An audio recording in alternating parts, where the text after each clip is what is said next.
Hello everyone and welcome to Tech Upskill channel.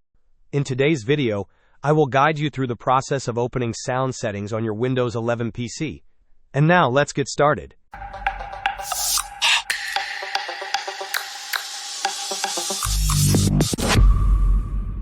To access the sound settings on your Windows 11 computer, begin by right-clicking on the Start button.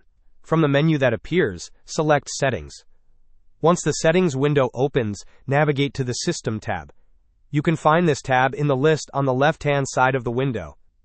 After selecting System, look to the right pane where you will find the Sound option. Click on Sound to open the main sound settings. If you are looking for more advanced sound configurations, you can find additional options within these settings. Simply click on the relevant section, usually labeled something like More Sound Settings or Advanced Sound Settings, to access a more comprehensive panel for fine-tuning your audio experience. Hope this was helpful. Don't forget to like and subscribe if you enjoyed. As always, thanks for watching, and I will see you in the next video.